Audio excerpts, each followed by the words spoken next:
3 hours of the regular show on terrestrial radio, and you wanted a little bit more, so that's why you found the Gun Talk After Show podcast, where we saved all the best things that we can't say on regular radio. Now here's Tom, Michelle, and Jim for the Gun Talk After Show.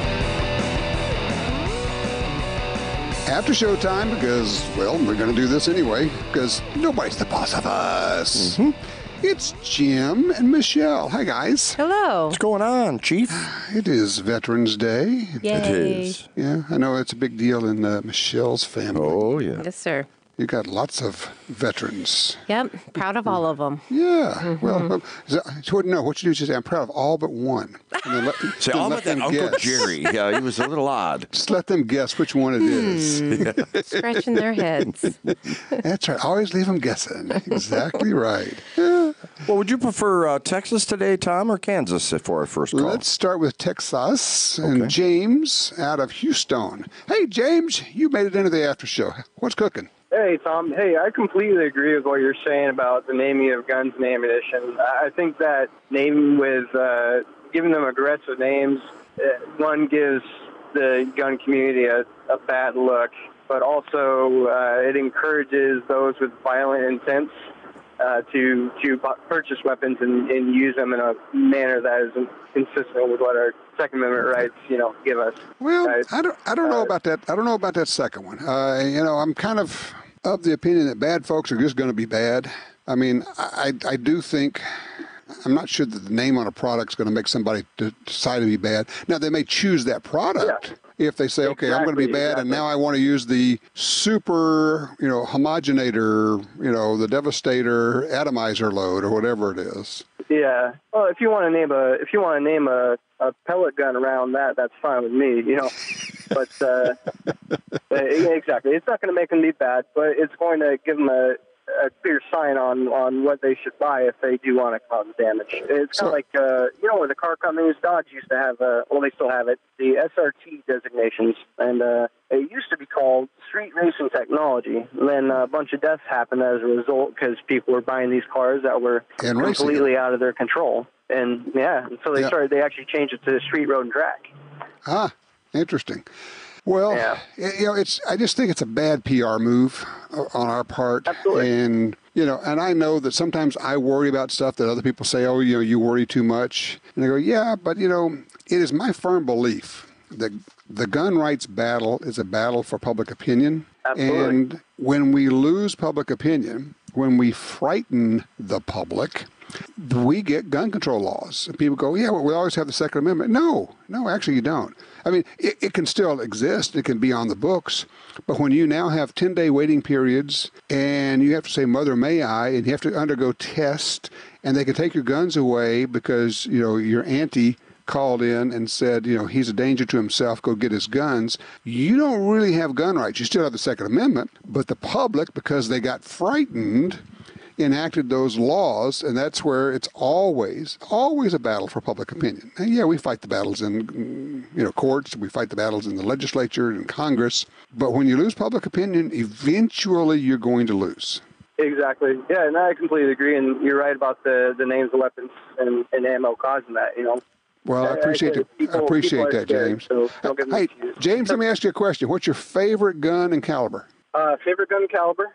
So I'm a military guy myself, so I absolutely love the AR-15. Colt 6911 is my favorite, and 5.56, specifically 62 grain NATO. I like a guy who knows what he likes. Perfect. Thank you, James. I appreciate that. And happy Veterans Day as well. And happy Veterans Day. Absolutely. Yes. Exactly right. So let's go to line 2. Tom's with us out of... Wait a minute, we can't take Tom's call because he's in Liberal, Kansas. Oh, so no, sorry. Come on, Tom. Get with the program out there. I'm just messing with you, Tom. I know. Well, it's not really liberal. I bet it's not. No, it's not. So, what you looking for? I've got a question for you, Tom. My father-in-law bought it's a 1978 Winchester .225 caliber bolt action. Cool. Way back then, and I am having a heck of a time trying to find any shells for it. I found a box in Colorado Springs, and they had to dust it off the shelf and everything else to get it to me. So that's the only box that I have. 225 Winchester, huh? Yes, sir. Well, I did a little bit of looking online coming up to your call, and everywhere that it shows up as listing it, when I go there, it says out of stock. Exactly right. Maybe that's because you're looking for shells instead of cartridges, Tom. Have you tried that? Well, cartridges or either one, hey, I don't care if you call them bullets. If I could get them, I would get them. Yeah, well, I'm kind of throwing it out there. I've said both several times and gun shows and everything else that I've gone to, and they say, well, it's a seasonal shell, so they always about reloading? Well, Michelle, you probably have. I mean, do you ever see them in your store? It's rare. I mean, it is really hard to find, and it's a time of the year. So they do limited runs on these. I can't tell you when, but I will be honest with you. You could probably contact somebody at Olin Winchester and find out what their production date is, and get in line with your local gun store to be on the lookout for that ammo. Now, Michelle, is this the kind of thing where Tom could contact his store and say, look, I just want you to put in an order and have it like sitting there with your distributor, wherever you get your ammo, and I'll take 10 boxes, as soon as you can get them, that's a done deal, I'll buy them. Yeah, that's what I would recommend doing. I mean, we do that kind of service for our customers. I would hope there's other stores out there that do the same thing, but just know that, since Winchester probably only produces it once a year, because keep in mind, they have to shut down a line of, let's say, 223 ammo to produce 225. Right. So, they're only going to do that so many times and reset all the tooling. So, I would bet it's a one-day run. Right. Literally. Sure. Right. I mean, they run the machines for like a day. That's the thing I'm running into. Everybody just, when I say a 225, they look at me and say, "Oh, you mean a 223?" Right. I mean, nope. Most people have not even heard of a 225. Right. How about some 223 with shims? Wouldn't that work? Yeah, give me a 223 and a 22 bullet at the same time. We'll make it all work. It all comes out. Yeah. Oh gosh. Okay. Well, I will try to give some calls and everything else. I just thought I would pass that by you guys and see what you come up with. I'm going to try one other thing. Hold on here. We're going to do, the old, you hold on while I do a search, okay? Yes, sir. I'm going to try an online search for I've been doing this, but there's another source. Yes, no. It's saying, no, forget it. It's not happening. just no. It's like, no. Are you kidding me? Yeah. Well, I guess it's one of those rifles I'll just have to hang above the fireplace, right? Yeah. It's one of those. It's really a nice rifle. I mean, It shoots great, accurate, and without cartridges, I can't do anything with it. Yeah, it's a club. Well, maybe the thing to do would be to be on the lookout for just the brass as well, and hand load. I've been saving the brass. Good. My one box, I've shot 2 shells, and so I always keep the cartridges. Yep. I wonder if a local reloader wouldn't do it for him if he's not a reloader himself. So you can always do that, but you got to have brass in the first place. So getting the brass is going to be an issue as well. Right. So only thing I can think of is just talking to my gun store and say, look, I'll buy 10 boxes or I'll buy a case. Just put an order in and let it sit there, and whenever they come in, I'm good for it. Dibs. And I've done that locally, in Oklahoma and Kansas so far, and Colorado. And left my phone number and everything else. When they come in, just let me know and I'll come and pick them up. And I haven't got a return call. Does prepaying for that stuff give you any clout or not really? Well, it may, because I tell you, honestly, that's not going to be something that they're just going to be willing to get stuck with, right? No. Right, that's what I'm saying. Guys, we're going to call this guy. What if he doesn't come through? Exactly. We get stuck with it, right? But I would hope they'd be like, hey, it's finally available. I just got a phone call. Do you still want it? Let us see the money. So you're not out necessarily any money right now either. But, I don't know how anybody else does business. I would just hope that they would be helpful to you. Okay, here's another way to go. I just went to Gunbroker. and I see some .225 Winchester brass listed, and factory .225 Winchester ammo, 40 rounds. Starting bid is $129 for 40 rounds. Holy smoke! So everybody else is having the same problem. Well, I thought I was the only one that had a .225 Winchester. Oh, surprise! No, there's three others. There's three other people, guys. Yeah. and you're all trying to get the same ammo. Golly. Christmas is coming. Maybe Santa will have something in store for you there. Or you know what? It would be cheap. Yeah. It'll be cheaper just to buy another rifle in the .223. I'm sure it would be, but this kind of a sentimental deal. You know? I know. Yep, I yep, know. yep. Well, that's what I would do. I would probably get with a gun store and say, look, I'll put half down. Here's the money, and you just get the order in. So you got my money. You know I'm good for it. And, I want 10 boxes or I want 20 boxes or whatever. And if it takes a year, it takes a year. Yeah, I really love shooting the gun and everything else. I mean, it's a perfect gun. I mean, there's no scratches on it, nothing. It's like brand new. But I thought, it's useless if I can't find cartridges for it. No, I agree. Or shells. I feel for you. So, yeah, or bullets or rounds. I appreciate you guys' time and, patience and everything else. And if you see anybody out there that wants a .225, I've got one.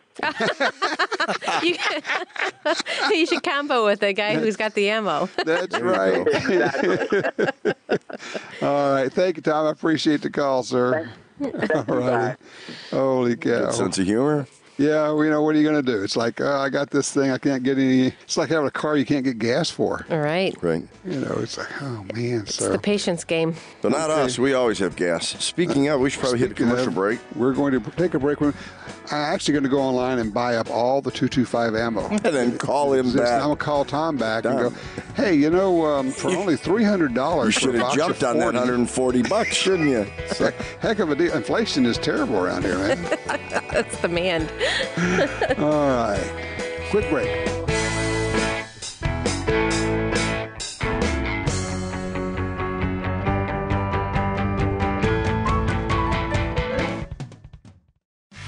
Why do hunters and shooters love the Ruger American Rifle?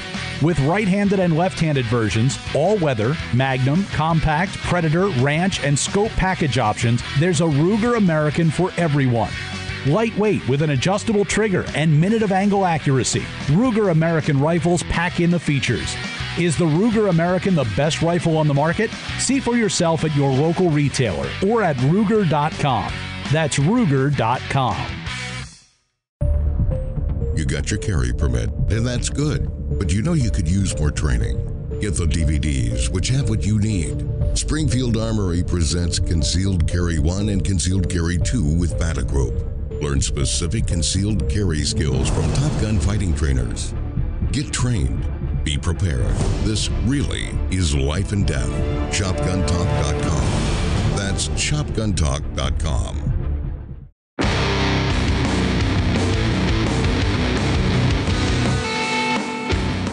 Back with you here. It is After Show. Tom is here. That's me. Mm-hmm. Michelle is over there, and Jim is, unfortunately, he's here too. I'm trying to look busy. Just trying to job security and all. As long as you look it. Marvelous. Thank you, Mr. Crystal. That's right. It's looking good is better than feeling good or being good. Okay. So, election time. Mm-hmm. There's going to be hell to pay, quite frankly. The Democrats feel emboldened, enabled. The Parkland shooting aftermath and the Bloomberg-funded marches all over the country really have them going. And I'm on the mailing list of the Everytown, the Moms Demand, and all that. So I get texts and emails from them every day. And they are crowing. They're basically saying, we have put a gun sense majority in Congress, and we have our shopping list, and we're going to get moving on this right away. And they are poised and ready to go. Never ends. It's a battle. It never ends. And, you got your ups and downs. But right now, and as I said, I'm just a bit concerned because we're being so heavily outspent And, that is the lifeblood of politics. Money makes stuff happen. Yep. Yeah. And I don't, I've scratched my head. I don't know where you get the money. Obviously, if we had 20 million activists and everybody would kick in $1, we're home free. I mean, we got it. We're there. Right. If everybody would kick in $100, we win. It's simple as that. People say, $100 is a lot of money. Yeah, it is. Now, go look in your safe, figure out what that stuff cost, and would you spend $100 to be able to hold on to it? Because we're now at the point not of, gee, I can't buy anymore. We're at the point of they may come and take them literally from your home. And they are? And they are currently doing that. They're doing that in New York and Washington, right? New York, Washington. This, of course, is Anne Arundel, Maryland deal, where the guy got killed when the police came to confiscate his guns. It's just, and it's going to happen. People, and I know people say, oh, the police would never come and do that. You kidding me? Yeah, but that's hidden news for the majority of people. They hear about this, quote, mass shooting, unquote, and they don't hear about those small things that are happening. That's a good point. I hear about it because I work at finding out about it. And I set up Google searches or Google alerts for stories like that, and people send me stuff. But it's an excellent point, Michelle. A lot of people will never hear of that. They won't hear about the ATF prosecuting this guy for having an arm brace on an AR pistol. Yeah. And they tried in court, the U.S. attorney tried to prevent the defense from entering into evidence the letters from the ATF that said this was legal. Of course. Wow. You're going, what? You've already made your ruling. Yeah. Blatant. I purchased it within the limitations of the law. Right. We have the letters where you said, this is all legal. Everything I've done here is legal.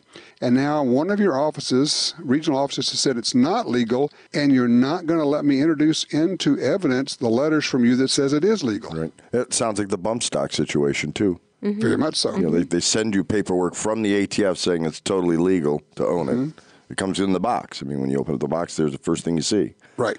And it matters not. And then we're battling stuff like the CNN thing. Did you see the CNN reporting on the borderline shooting? First two tier list people that they interviewed that were crying, both in essence said the exact same thing as there's no reason for semi-automatic rifles. Nobody should have a semi-automatic rifle. I mean, somebody grieving that was just in a shooting probably isn't going to be as specific to say anything about semi-automatic rifles, especially when it was a pistol. Right, except if they talk to Stephen Williford, who used his semi-automatic rifle to stop the mass shooting at the Sutherland Springs in Texas, at the church there. No, sweep that under the rug because that doesn't follow our narrative. You know that. And most people will never have heard of him and won't even remember that it was a good guy with this AR-15 semi-automatic rifle who stopped the shooting and ended up shooting the bad guy. Well, there's a good guy that stopped the borderline shooting, too. He just ended up passing away. But yeah, his resistance made the guy blow himself away. And I made the point. These guys shoot people until somebody with a gun shows up, and then they shoot themselves. Right. And, time and time again, when the cops arrive, they go out, they go kill themselves because it's a suicide, it's a murder-suicide deal, the whole thing. And so if that's the case, then it really, and people say, well, we got to do something to prevent that. Okay, you guys go work on that. But if everything you've done to prevent it from happening fails, and the guy is now in the room killing people, could we have one last layer of protection? Or why would you take that away from us? I mean, he's killing people, and somebody could stop it. I mean, I love the fact that this woman who shot the guy, her ex-husband, in the bar, she's carried in a bar in Vegas, which I looked it up. By the way, that's legal in Vegas, in Nevada. But, she had the protection order against him. He ignored that, and she smoked him. Oh, what a shame. Yeah, well, bye. Yeah. Well, bye. Had that coming. But yeah, I kind of worked on that, came up with this concept that I'd kind of like for people to at least consider, which is if you carry anywhere, you should carry everywhere.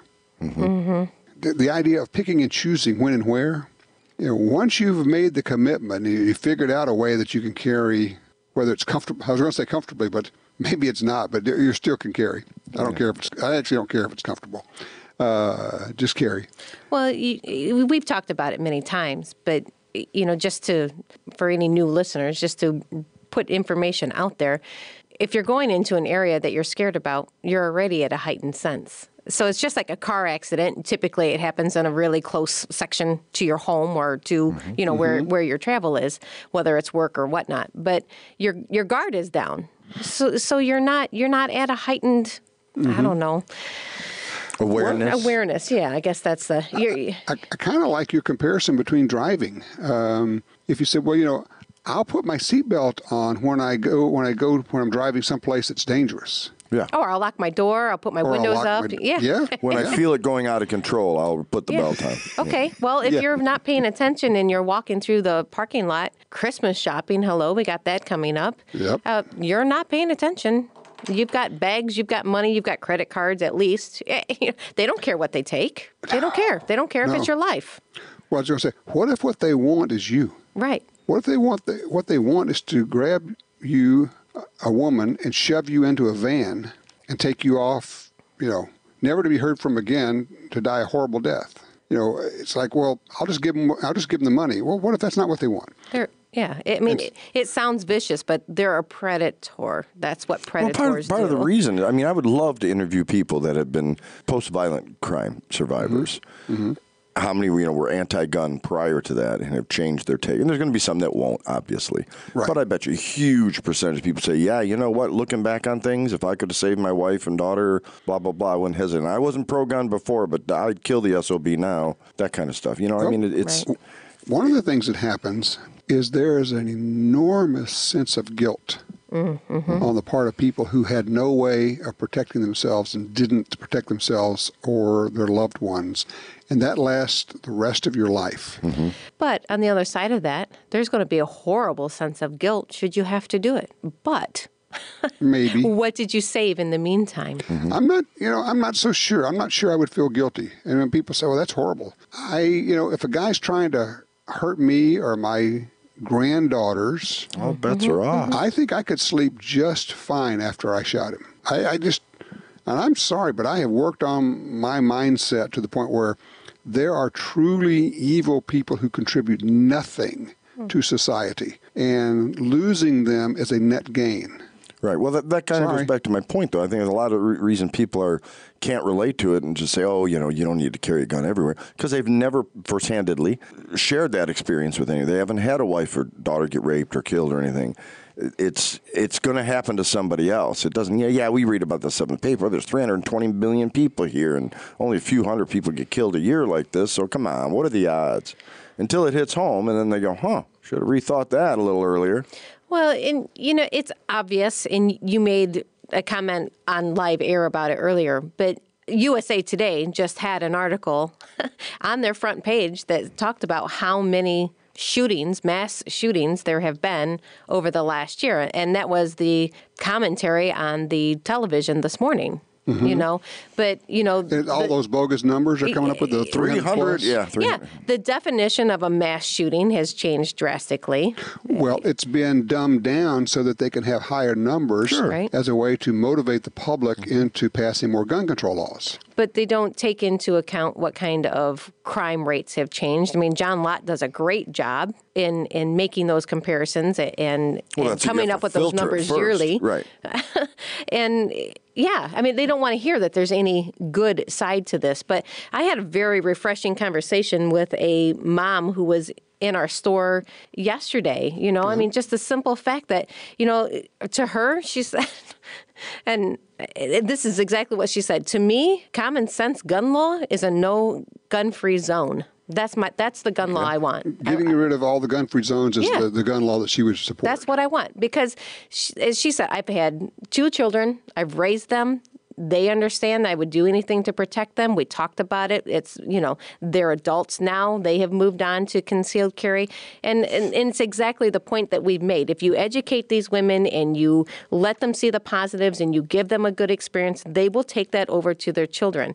And it does make you sound callous when you have these conversations. But it's not that you don't care. It's not that you don't have feelings. No. But maybe that's what we need instead of being on the defense all the time. Maybe we should say we are gun owners for common sense gun laws. And the first common sense gun law we're for is to get rid of the damn no gun signs. Well, I mean, go back. It's interesting. You said something in the middle of that, Michelle, that was interesting. Mothers talk about, protecting their children. How many times have you heard a woman say, I would do anything for my children? Oh, absolutely. All the time, right? I mean, that's kind all of... day long. It that's doesn't what a matter mom the is. age. That's what a mom is. I would do anything for my children. You say, really? Do you carry a gun?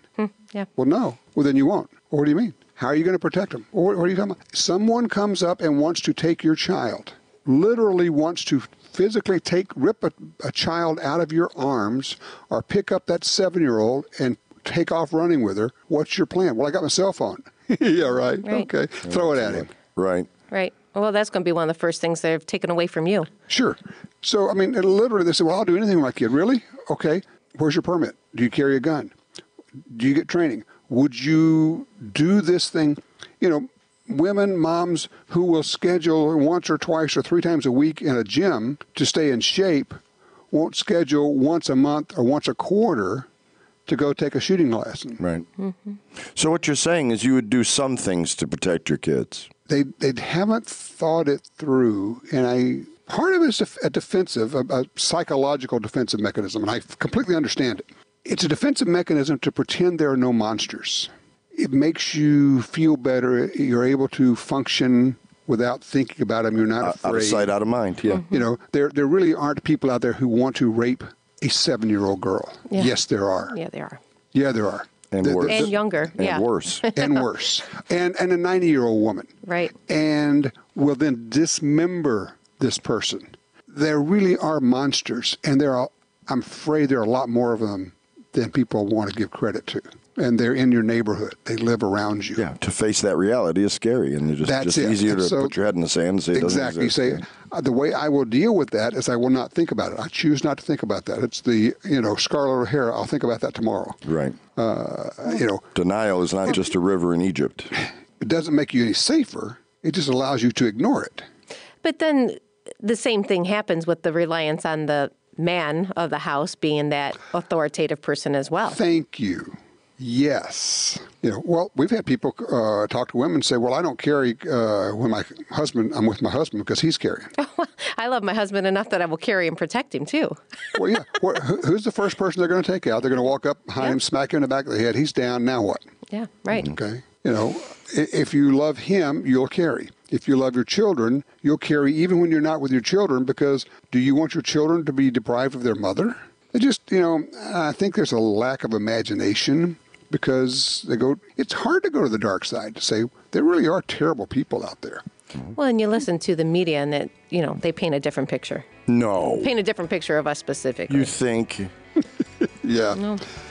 And people say, you carry a gun because you just want to shoot somebody. No, actually, I would love to go the rest of my life and never have to take this gun out of the holster. Right. The one that I'm wearing as I'm speaking to you at the moment, yes. Yes, my saying for that is the second worst thing in the world would have to be to take another human's life. Yeah, the worst would be to have them take mine. Absolutely. Or my children. Mm-hmm. Yeah, so there you go. Hey, let's take a quick break here. We can come back and we can knock this around just a little bit more. Besides that, I found one single round of .225 Winchester ammo. I'm going to make $700 for it right now. That's right. Just making a fortune on this thing.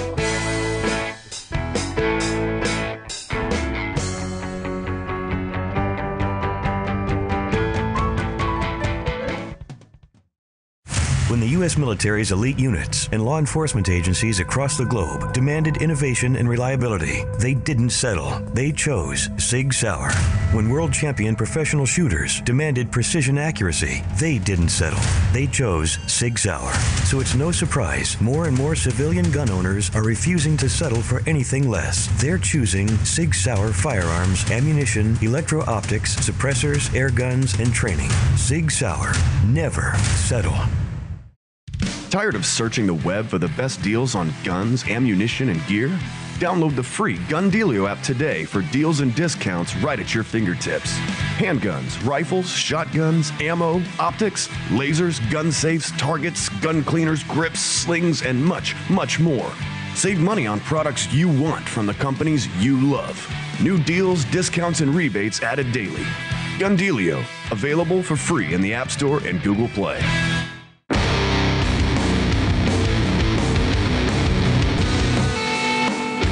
So what we're going to do is take Sharpies and we're going to be writing over the back of this 223 ammo and kind of edit out the 3, put the 5 on there. You invest $50, you just made $1,000, Tom. You're home run. Well, you got to back out the price of the Sharpie. So I am an entrepreneur, baby. I can do this. You know what? If you look at the calendar, it's November.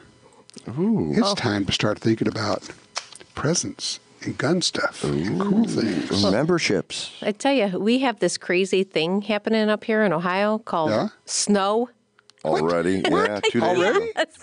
Yes, nothing that's accumulative, but we've gotten some good flurries, and the grass has been white for a couple of hours. But That'll recalibrate you. Yes, sir, in a hurry. So we're racing toward Christmas time now. Mm-hmm. There are new guns. We just did some videos, by the way, on the new Ruger custom shop guns. We've got the 1911, the Doug Koenig 1911. Spectacular. I would imagine. No creep, almost no movement in the trigger. Well, thanks for not calling him a creep.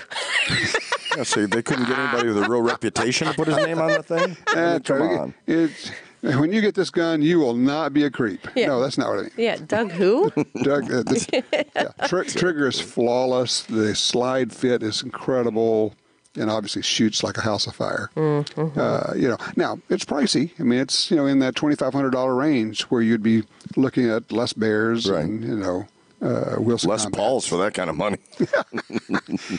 That's a good question. What kind of pistol would Les Paul have? Okay. And people are going, Les Paul, who are you talking about? Never mind. You'll have to Google him, okay? Just simple as that. And Mary. Les and Mary. Les and Mary. Yes. Okay. Oh, speaking of new guns, guess who has a new gun waiting for him? It's not Michelle. I said him. It's not Michelle. Does Tom have one? Just trying to help you out there. I actually heard there may be more than one. Well, yeah, it's... I couldn't get the piece 365. They gave me a 364 and said when a 365 comes in, they'll upgrade me.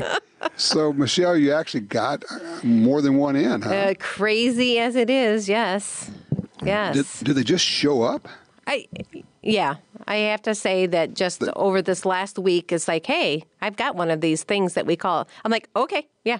360 what? Yep. That's sold. 365 done. Okay, we're talking about the SIG P365, the little it's a double stack. Subcompact stack and a half, kind of a double stack. Yep, stack and a half, right? Stack and a half. That's kind of really what it is. It's a 10-shot, 10 plus 1 for the standard mag, 12 plus 1 for the extended mag, and it's teeny tiny. 12 rounds in the sub is just cool.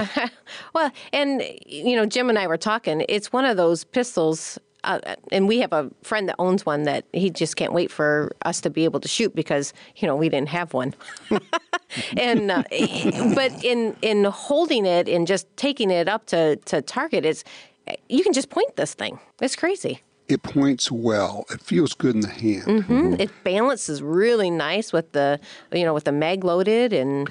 There are guns that are little demarcation points that when they come out. I mean, obviously the Glock 17 was huge when it came out. LCP. LCP, exactly. The Shield, that level, that size gun was a big deal.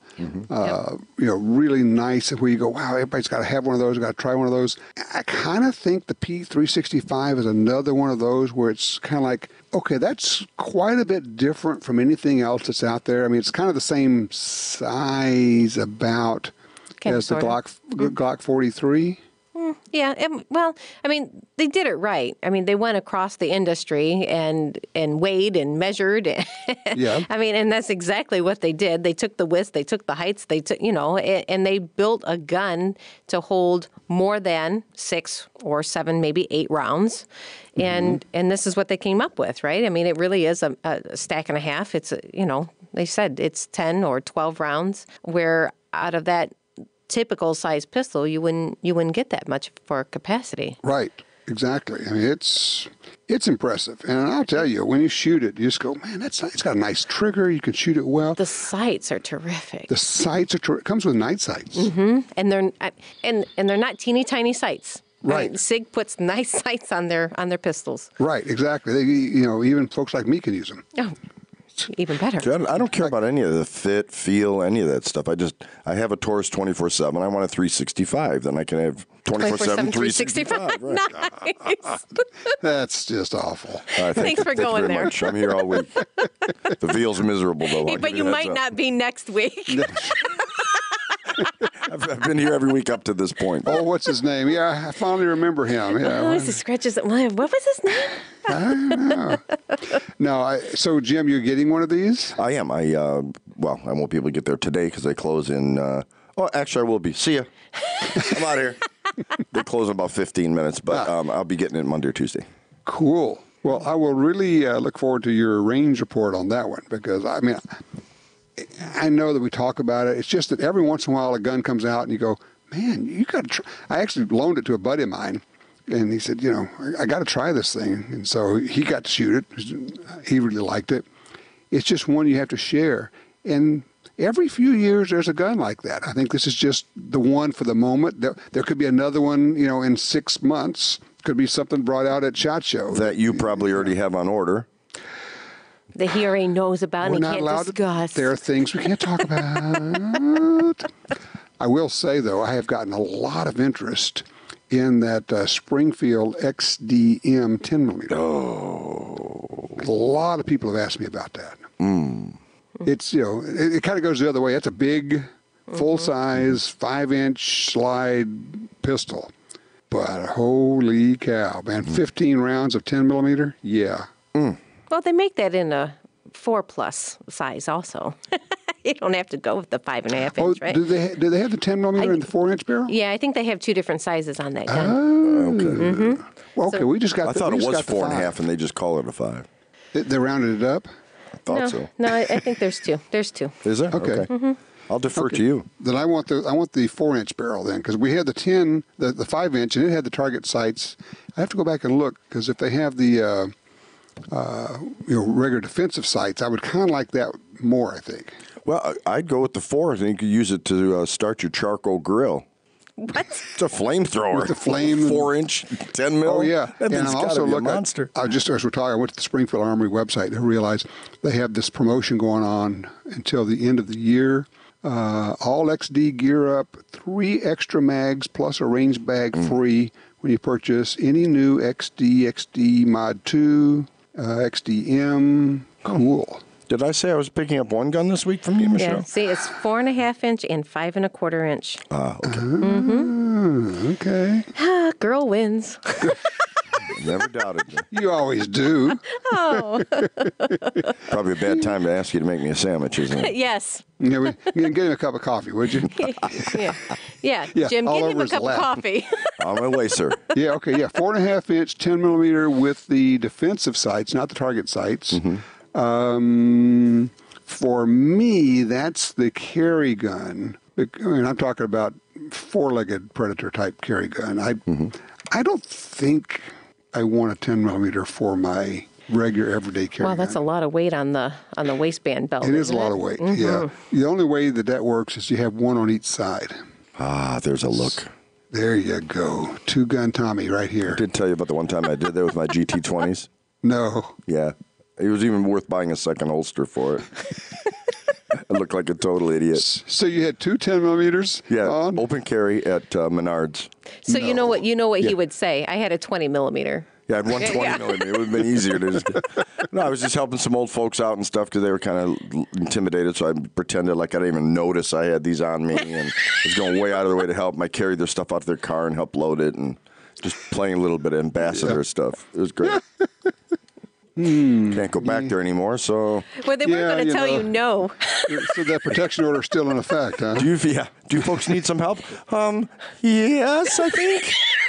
I think yes is the answer you want, sir. Here, yes, sir. You can have my groceries. Give him your wallet. Give him No. That's not what I meant. I didn't want your wallet or purse, but thanks. Okay, so all right. I'm back to looking at the 4.5 inch. Okay, yeah, I got to get that. You know what Tom's doing this week? Yeah. So I also just came across, what the heck was it? I'll have to go look it up again, darn it.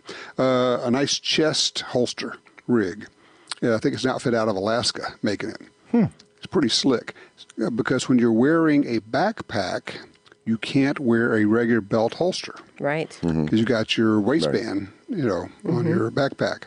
So you need the gun basically in the middle of your chest. Similar to like a bandolier type of Yeah, kind setup? of like that. Yep. Think of a smart carry 1.5 feet north.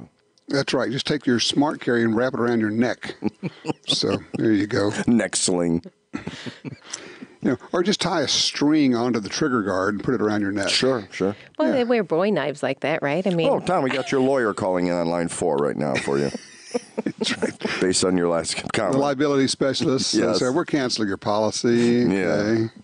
Okay. A lot of people wear neck knives down inside their shirts. So I have 2 or 3 of those. I always think it's a cool idea, and then I forget to wear them because I've always got one in my pocket anyway. So I feel absolutely naked if I don't have a pocket knife. It's like And a half a flashlight. dozen to a dozen times a day I pull out a knife and I'm opening a cardboard box or I'm cutting something. It's like a flashlight and a knife I got to have. not dressed unless you have them. That's right. That should be the way with a pistol as well, right? Well, it is today. Not dressed until you have it on. That's right. You're not fully dressed without a smile or 20 plus rounds of something. The other thing that's been happening is the conversation about cartridges for deer and elk hunting and all. And to cut to the chase, just pick something and learn to shoot it. That 222 is what I'm going with. 222. And it's 225 because it's so easy to get ammo for both of them. Yeah. Well, the thing is, if you get 225, you really make your shots count. $8 a round, I'm not missing. That's right. And I can't replace it. So, I'm allowed to go out with two rounds. That's it. So if you thought regular calibers of hunting were expensive, you break it down with your license and clothing and rifle. Can you imagine a DNR guy coming up to you, sir, you're allowed 3 rounds, you only have 2. That's all I could afford. Yeah, to your point, Michelle, never add up what you spend on hunting. Yeah, no. No. Right? And occasionally people will do the calculation like duck hunters and say, yeah, I spent $600 per pound for duck meat this Right, year. yeah. No. Between the boat and the car and the trailer and the decoys and the lease and everything else. If you do add it up, at least be smart enough not to relay that information to your significant other. There's that. Well, how many years do you intend on keeping it? So let's take it over the course of... The significant other or the... No. Oh, my gosh. Well, and that's got to come into play. Mm-hmm. She's going to divorce me if I get this. Give me 2 of them. This kind of, that's a personal thing. We're not going to get into that one, that's for sure. I think there are a bunch of new guns about to be released. Funny, you should think that. Okay. He thinks there's a bubble. Listen how he veils we'll that. We'll go with that, yeah. It could be. Got this feeling. Nothing? I know nothing, although they sure are fun to shoot. Yeah, it's fun getting to play with this stuff, but honestly, it's weird. You have to stop sometimes to think, okay, can I talk about that one yet? Oh, yeah, it's been out for a month. Okay, I can talk about that one. Or, no, I cannot.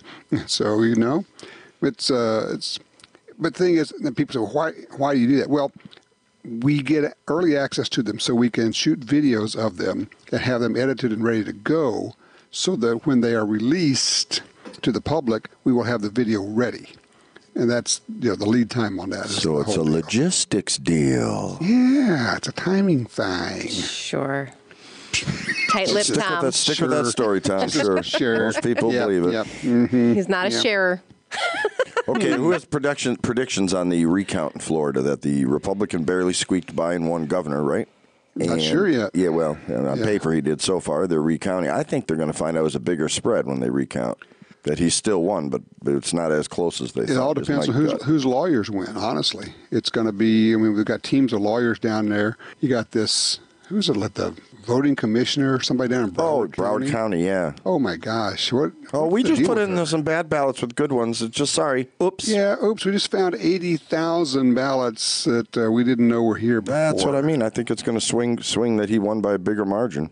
Could be. The Arizona one worries me. Mm-hmm. Because God, if she can get elected, the tutu wearing, it's okay to volunteer to fight in the Taliban and murder and kill Americans. becomes a U.S. senator, that's a concern. Well, look at the chick who won Congress in New York. I don't remember. Yeah, the Ortiz. Oh, yeah. She said today, she said she's thinking about a run for president. And self-avowed socialist. Going, okay, here we are. We are there now. Yep. Starting to GoFundMe because she can't afford to move to Washington, she said. No, really? She's known this has been coming for months potentially, but don't plan on it. That's the kind of woman I want representing me. Trust me, you can get Bloomberg to find you I'm sure. apartment somewhere. Oh, yeah. I'm sure. Oh, gosh. Oh, well, it's going to be interesting. It's not the end of the world. It's just, as Clint Smith used to say, if you get shot, it doesn't mean you're going to die. It just means you're in a good fight. So in this case, I think, we're going to take some hits. It just means we're in a good fight. But what that means is you have to fight. And each of us has to make a commitment to show up, to give money. It takes money to do this stuff. And I'm embarrassed sometimes that a lot of gun owners don't ever make a political contribution. Ever. But they'll be the same ones bitching when their gun rights get totally taken away. Yes, they're bitching the whole time. Never saw it coming. Yeah. So what did you, and we're not talking about $5 or $10. I mean, you could throw $50 in, and I don't care who you are, you could throw $50 into the hopper. But I'm a duck hunter. They're not coming after my guns. You guys are paranoid. Yeah.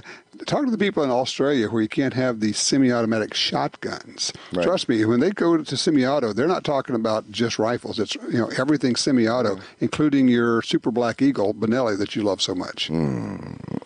So there you go. Okay, 3 guns by New Year's. Thanks a lot, Gresham. We probably ought to end this before we totally bankrupt Jim. Yeah, Jim's refining the house so he can... Yeah, for some reason, Jim's asking for a very large raise. What? Now he wants to get paid? Oh, my gosh. Let's set a precedent, huh? Yeah. Well, double your rate. What's 2 times nothing? You're volunteer now, so let's see. We can triple your rate and... That's right. And just think of all the money you save on taxes. Hey, speaking of volunteering, in closing, real quick, a lot of folks are, kind of egocentric. They kind of look around their world and how it applies to them directly. Maybe this holiday season would be a good time to go out and give a couple hours to a local charity, donate your time, because that can be more valuable than your monetary contribution. And if you want to attach that to the gun rights movement, volunteer, and while you're there, wear your NRA hat. Ah, there you go. Good guys be seen as the good guys doing good things, and it'd be identified as the pro-gun folks. I like it. Yeah. I'll swap out my deplorables hat for a NRA hat. It's the same thing. For a lot of them, when they see NRA, all they see is the same thing. So it's okay. It's all right. You know what? I'm okay with that. We're doing good things. We're holding open the doors. We're helping people out, carrying their groceries. It's all good. But it's part of the PR effort. We have to do that as well. All right, guys. Well, we will expect range reports next week, my friend. Oh, yeah, baby. You'll have to shoot indoors since you don't have your outdoor range done. Oh! Or you can don't you guys have road signs there? No. Oh, my God. Don't even go there, Greg. He's helpful. That's okay. What you want is the deer crossing signs. And I never understood. People would shoot those signs and then show off that they can't hit anything because they never hit the deer.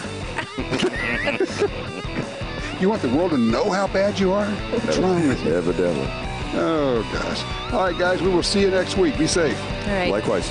And to all those veterans out there, if I can, just one last time, thank you for your sacrifice and willingness to serve. Happy Veterans Day. Well, that wraps up another Gun Talk After Show. But if you want even more gun-related stuff, don't forget to check out Gun Dealio. It's the app for Apple and Android phones that connects you to all the Gun Talk shows, plus even more. And we'll catch you next time for the Gun Talk After Show.